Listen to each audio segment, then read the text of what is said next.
హల్లెలూయా. ప్రియమైన దేవుని బిడ్డలారా, మీ అందరికీ యేసుక్రీస్తు ప్రభు పేరట అందరికీ హృదయపూర్వకమైనటువంటి వందనాలు తెలియజేస్తున్నానండి. దేవుని వాక్యాన్ని మనము ఈ సమయంలో ధ్యానించుకుందాం. దేవుని వాక్యాన్ని మనము చదువుకుందాం. కీర్తన 34వ కీర్తన 9వ వచనం మనం చదువుకున్నట్లయితే, యెహోవా భక్తులారా ఆయన యందు భయభక్తులు ఉంచుడి, ఆయన యందు భయభక్తులు ఉంచు వారికి ఏమీయూ కొదువలేదు. హల్లెలూయా. ఆయన యందు భయభక్తులు ఉంచు వారికి, భయభక్తులు గల వారికి ఏమీయూ కొదువలేదని దేవుని వాక్యము సెలవిస్తూ ఉందండి. ఏమీయూ కొదువ లేకుండా సర్వ సమృద్ధితో మన కుటుంబము మనము నింపబడాలంటే ఆయన యందు భయభక్తులు కలిగినటువంటి వారముగా మనం ఉండాలి. యెహోవా యందు భయభక్తులు కలిగినటువంటి వారముగా మనం ఉంటే, ఈ దేవుని యందు భయభక్తులు కలిగినటువంటి వారముగా ఉంటే ఏమీ కొదువ లేకుండా దేవుడు మనల్ని చూస్తాడండి. ఏమీ తక్కువ లేకుండా, ఏమీ అక్కడకు రాకుండా సమృద్ధితో మనల్ని నింపుతాడు దేవుడు. కృపా సమృద్ధితో నింపుతాడండి. భక్తులు అంటే దేవుడు ఎంత ఉన్నతత్వుడో, ఎంత పరిశుద్ధుడో మనం గ్రహించి ఆయన చెప్పిన మాట విని ఆయన ఆరాధించడమే భయభక్తులు కలిగి ఉండడము అని దాని అర్థము. 34వ కీర్తనలో మనం చూసినట్లయితే 7వ వచనములో, యెహోవా యందు భయభక్తులు గల వారి చుట్టూ ఆయన దూత కావలి ఉండి వారిని రక్షించును అని కూడా దేవుని వాక్యము సెలవిస్తూ ఉంది. దేవుని యందు భయభక్తులు కలిగిన ఉంటే ఆయన దూతలు మన చుట్టూ కావలిగా ఉంచుతాడండి. ఆయన మన చుట్టూ దేవుని దూతలు కాపలాగా ఉంటారు. యెహోవా యందు నువ్వు భయభక్తులు కలిగి ఉంటే, మనం భయభక్తులుగా ఉంటే ఆయన మన చుట్టూ అగ్ని కంచగా ఉంటాడు. దేవుని దూతలను కావలించుతాడండి. మనం ఉన్నామా? యెహోవా యందు భయభక్తులు ఉన్నటువంటి వారముగా మనం ఉంటున్నామా?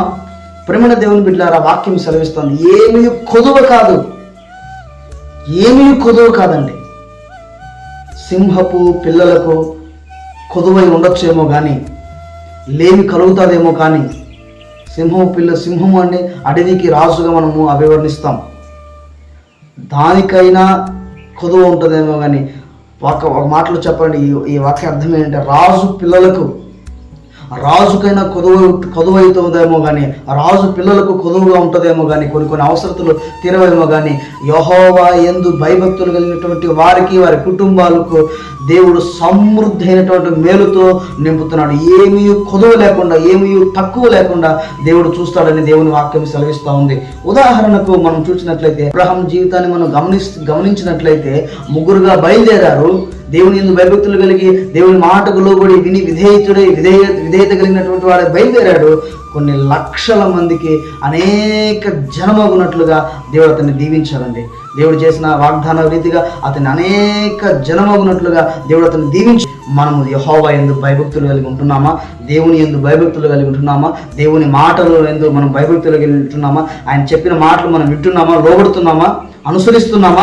ఆయన ఎంత ఉన్నతుడో, ఎంత సర్వశక్తి కలిగిన దేవుడు, ఎలాంటి కార్యాలు, ఘనమైన కార్యాలు, ఉన్నతమైన కార్యాలు చేయగలిగినటువంటి వాడో మనం గ్రహించి ఆయన సన్నిధానములో, దేవుని యొక్క సన్నిధానంలో వణుకుచు భయము భక్తి కలిగినటువంటి వారముగా దేవుని సన్నిధానంలో మనము నడుచుకుంటున్నామా అనేది మనమే పరీక్ష చేసుకోవాలి, సరిచూసుకోవాలి.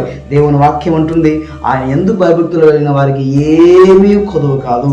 ప్రేమైన దేవుని బిడ్డలారా, దీంట్లో మనం చూసుకుంటే, యెహోవా యందు భయభక్తులు కలిగినటువంటి వాడి జీవితంలో వాడు ఎలా ఉంటాడంటే, ఆయన ఆజ్ఞలను బట్టి ఆనందించేవాడుగా ఉంటాడు. దేవుణ్ణి బట్టి, ప్రభునామాన్ని బట్టి వాడు స్తుతించేవాడుగా, ఆనందపడేవాడుగా ఉంటాడు. కష్టములో, నష్టములో, ఇబ్బందులో, ఇరుకులలో, ఇక్కట్టులలో కూడా వాడు ఎలా ఉంటాడంటే సంతోషంగా ఉంటాడు, ఆనందంగా ఉంటాడు. దేవుని యందు భయభక్తులు ఉన్నటువంటి వాడు సంతోషంగాను ఆనందంగా ఉంటాడు. దేవుని వాక్యాన్ని ప్రతిరోజు చదువుకుంటూ ఆ వాక్యాన్ని బట్టి ఆనందించేవాడుగా ఉంటాడండి. వాడు సంతోషంగా ఉంటాడు. దేవుని వాక్యం వాని హృదయాన్ని ఎలా పెడుతుందంటే, సంతోషంగా, ఆనందంతో వాని హృదయం నింపబడి ఉంటుంది. మనం చూస్తూ ఉంటాము, నేను కూడా యెహోవా యందు భయభక్తులు, నేను కూడా భక్తిపరుణ్ణి అని చాలామంది చెప్పుకుంటుంటారు. కానీ వారి జీవితాల్లో ఈ లక్షణాలు ఉన్నాయో లేదో మనం గమనించాలి. ప్రియమైన దేవుని బిడ్డలారా, వారి జీవితాలలో యెహోవా యందు నిజముగా భయభక్తులు కలిగినటువంటి వారి జీవితాలలో కొన్ని లక్షణాలు ఉంటాయి. ఆ లక్షణాల్లో మొదటిది ఏదంటే, యెహోవా ఆజ్ఞలను బట్టి, దేవుని మాటలను బట్టి వాడు ఎలాంటి ఆనందంగా ఉంటాడు, వాడు సంతోషంగా ఉంటాడు, వాడు ధన్యుడుగా ఉంటాడండి, వాడు సంతోషంగా ఉంటాడు. ఏ సమస్య వచ్చినా, ఏ ఇబ్బంది వచ్చినా, ఏ ఇక్కట్టు వచ్చినా కూడా వాడు ప్రార్థన చేసుకుంటూ దేవుని వాక్యాన్ని చదువుకుంటూ బహు సంతోషంగా ఆనందంగా ఉంటాడు. రెండవదిగా మనం చూసినట్లయితే ఒకసారి మనము చదువుకుందాం. 2వ వచనంలో వారి సంతతి వారు భూమి మీద బలవంతులగుదురు.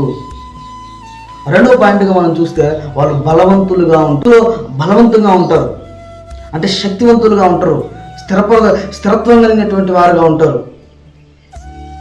వారు తొట్టిల్లకుండా, చెదరకుండా, చెదిరిపోకుండా వాళ్ళు స్థిరత్వం కలిగి బలవంతులుగా ఉంటారండి.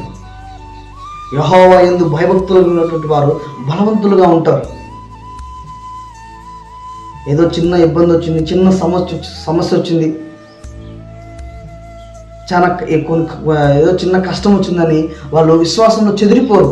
అంటే క్రీస్తులో వారు చెదిరిపోరు, విశ్వాసం వాళ్ళు తొట్టిల్లదు, వాళ్ళు పక్కకి వెళ్ళిపోరండి. వాళ్ళు క్రీస్తులో విశ్వాసములను స్థిరత్వం కలిగినటువంటి వారుగా బలవంతులుగా ఉంటారు. వారు బలవంతులుగా ఉంటారు. ఎందుకు తెలుసా? ఆ సమస్యను బట్టి, ఆ ఇబ్బందిని బట్టి, ఆ ఇక్కట్టును బట్టి వారు దిగులు చెందరు, భయపడరు. ఎందుకంటే సైన్యములకు అధిపతియగు యెహోవా మన పక్షముగా ఉండగా మనకు విరోధి ఎవడు అని వారు ధైర్యముగా ఉంటారని దేవుని వాక్యాన్ని చదువుకుని ధైర్యంగా ఉంటారు, విశ్వాసంలో బలముగా ఉంటారు. మన దేవుని బిడ్డలారా, అలాగే చూసుకున్నట్లయితే యథార్థవంతునిగా ఉంటారు. వాళ్ళు యథార్థ జీవితం కలిగినటువంటి వారుగా ఉంటారు. ఒకసారి చదువుకుందాము. యథార్థ వంశపు వారు దీవించబడుదురు. కలిమియు సంపదయు వాని ఇంటి నుండును, వాని నీతి నిత్యము నిలుచును. యథార్థవంతులకు చీకటిలో వెలుగు పుట్టును, వారు కటాక్షమును వాత్సల్యతయు నీతియు గలవారగును. నిజముగా దేవుని యందు భయభక్తులైనటువంటి వారు యథార్థవంతులుగా ఉంటారు. ప్రతి పనిలో యథార్థత చూపుతారు. వాళ్ళు ప్రతి సమస్యలో, ప్రతి విషయంలో యథార్థత చూపుతారు. దేవుని దగ్గర యథార్థతగా ఉంటారు, ప్రజల దగ్గర యథార్థంగా ఉంటారు, అధికారుల దగ్గర యథార్థంగా ఉంటారు. వారు చేసే పని వాటల విషయాల్లో యథార్థంగా ఉంటారండి. ఏదో 4 అబద్ధాలు ఆడితే, 4 మాటలు మాట్లాడితే మేము పోషించబడతాము, మా కడుపు నిండుతుంది, మాకు డబ్బులు వస్తాయి అనే విధంగా వాళ్ళు మాట్లాడరు. అబద్ధమైనటువంటి మాటలు, మోసకరమైనటువంటి మాటలు, మోసపూరితమైనటువంటి భయంకరమైనటువంటి కొంతమంది చెడిపే మాటలు మాట్లాడరండి. వారి జీవితం అలా ఉండదు, యథార్థంగా ఉంటారు. చావైనా రేవైనా యథార్థంగా ఉంటారండి. బైబిల్లో అనేక మంది భక్తులు ఉన్నారు యథార్థత కలిగినటువంటి వారు. యథార్థత కలిగి శిక్షించబడిన వారు కూడా ఉన్నారు, ఆ శిక్ష నుండి తప్పించబడిన వారు కూడా ఉన్నారు. షద్రకు, మేషకు, అబేద్నెగో, దానియేలు, స్టెఫను, చాలా మంది ఉన్నారండి ప్రేమన దేవుని బిడ్డలారా. యథార్థ విషయాల్లో రాజీ పడనటువంటి వారు ఉన్నారు. మనమైతే కొంతమంది అయితే రాజీ పడిపోతూ ఉంటారు. భక్తి విషయాల్లో, విశ్వాస విషయాల్లో, యథార్థ విషయాల్లో రాజీ పడిపోతూ ఉంటారండి. యెహోవా యందు భయభక్తులు కలిగినటువంటి వారు యథార్థముగా ఉంటారు. ఆ వారి యథార్థతే వారిని రక్షిస్తుంది. దానియేలు అంటాడు, దానియేలు దగ్గరికి రాజు వచ్చి అంటాడు, జీవము కలిగిన దేవుడిని రక్షించనా అంటే, నేను నా దేవుని దృష్టికి యథార్థముగా కనబడితేనే కనుక నేను సజీవుడిగా ఉన్నాను. వారి యథార్థతే వారిని రక్షిస్తుంది. వాక్యం అంటుంది ఆ అద్భుతమైనటువంటి మాట, యథార్థవంతులకు చీకటిలో వెలుగు పుట్టును. హల్లెలూయా! చీకటిలో వెలుగు పుడుతుంది వాళ్ళకు. ఆ చీకటి కమ్ముకున్నాను, ఆ సమస్యలు చుట్టుముట్టినను, ఆ సతమతమవుతున్నాను కూడా యథార్థవంతులకు వెలుగు పుడుతుంది, సహాయము వారికి లభిస్తుందండి. యథార్థవంతులకు, యెహోవా యందు భయభక్తులు కలిగినటువంటి వారి జీవితంలో యథార్థవంతులకు సహాయము దేవుని దగ్గర నుండి ఖచ్చితముగా వస్తుంది. దేవుని వాక్యము సెలవిస్తా ఉంది ప్రేమని దేవుని బిడ్డలారా. వారు యథార్థంగా ఉంటారు. దేవుని యందు భయభక్తులు కలిగినటువంటి వారు యథార్థంగా ఉంటారండి. 4వదిగా, చివరిగా మనం చూసినట్లయితే వారు హెచ్చింపబడతారు. హల్లెలూయా! వారి కొమ్ము హెచ్చింపబడుతుందండి. మనం చదువుకోండి, 112వ కీర్తన అంతా మీరు చదువుకోండి. వారు హెచ్చింపబడతారని దేవుని వాక్యం సెలవిస్తూ ఉంది. యథార్థవంతులు యెహోవా యందు భయభక్తులు కలిగినటువంటి వారు హెచ్చింపబడతారండి. వారు సమాజంలో హెచ్చింపబడతారు, కుటుంబంలో హెచ్చింపబడతారు, దేవుని యొక్క దీవెనలతో వారు హెచ్చింపబడతారండి. క్రీస్తు ద్వారా వారు హెచ్చింపబడతారు. ప్రేమైన దేవుని బిడ్డలారా, ప్రేమైన దేవుని బిడ్డలారా, దేవుని వాక్యం సెలవిస్తూ ఉంది, వారు ఖచ్చితంగా హెచ్చింపబడతారు. ఒకవేళ ఈ లోకాన్ని ముగించుకొని, యాత్ర ముగించుకొని దేవుని సన్నిధికి చేరినను కూడా వారు హెచ్చింపబడతారు. దేవుని వాక్యం ప్రకటన గ్రంథంలో ఉంది, ప్రజలందరూ చుచ్చుచుండగా, ఆయా జాతుల ప్రకారం ఆయా ప్రజలందరూ నిలిచి ఉండగా పేరు పెట్టి పిలుస్తాడు. ఆయన పేరు పెట్టి పిలిచి జీవ కిరీటాన్ని తల మీద పెడతాడు. వారందరి మధ్యలో నిన్ను హెచ్చయిన స్థితిలో నిలబెడతాడంటే యెహోవా యందు భయభక్తులు ఉన్నటువంటి వారి జీవితాల్లో వారిలో ఇలాంటి లక్షణాలు కనబడతాయి. ప్రియమైన దేవుని బిడ్డలారా, ఈ 4 లక్షణాలు కనబడతాయి. యెహోవా ఆజ్ఞలను బట్టి వారు ఆనందిస్తూ ఉంటారు. ప్రభుని బట్టి క్రీస్తులో వారు ఆనందంగా ఉంటారు. రెండోదిగా వాళ్ళు బలవంతులుగా ఉంటారు. క్రీస్తులో వాళ్ళు బలవంతులుగా, స్థిరులుగా, వాళ్ళు తొట్టిల్లకుండా వారు స్థిరత్వం కలిగినటువంటి వారుగా ఉంటారు. మూడవదిగా వారు యథార్థవంతులుగా ఉంటారు. ప్రియమైన దేవుని బిడ్డలారా, యథార్థవంతులకు దేవుడే సహాయం చేస్తాడు. ఆ చీకటిలో కూడా వెలుగు పుడుతుంది కనుక వారు యథార్థ జీవితం కలిగినటువంటి వారుగా ఉంటారు. 4వదిగా హెచ్చింపబడినటువంటి వారుగా ఉంటారు. ప్రేమైన దేవుని బిడ్డలారా, నువ్వు ఆయన యందు భయభక్తులు కలిగి ఉన్నావా లేదా మనమే పరీక్ష చేసుకుందాం. ఒకవేళ లేనట్లయితే, ఒకవేళ ఉండి నేను కూడా భయభక్తులు కలిగి ఉన్నానని మనం భ్రమలో ఉన్నట్లయితే ఆలోచించుదాం. ఈ లక్షణాలన్నీ మనకు ఉన్నాయా? ప్రభులో మనం ఆనందించే వారుగా ఉంటున్నామా? ప్రతిరోజు కష్టాల్లో, ఇబ్బందుల్లో, ఇక్కట్లో బలవంతులుగా ఉంటున్నామా? యథార్థవంతులుగా ఉంటున్నామా? ఎలాంటి సమస్యలు వచ్చినా, ఇబ్బందులు వచ్చినా మన యథార్థతను మనం విడిచిపెట్టకుండా యథార్థవంతులుగా మనం ఉంటున్నామా? అలా ఉన్నట్లయితే ఏదో ఒక రోజు నువ్వు హెచ్చింపబడతావు, మనం హెచ్చింపబడతామని దేవుని వాక్యం సెలవిస్తా ఉంది. ప్రేమ దేవుని బిడ్డలారా, ఈ 4 విషయాలు యెహోవా యందు భయభక్తులు కలిగినటువంటి వారిలో కనపడతాయి.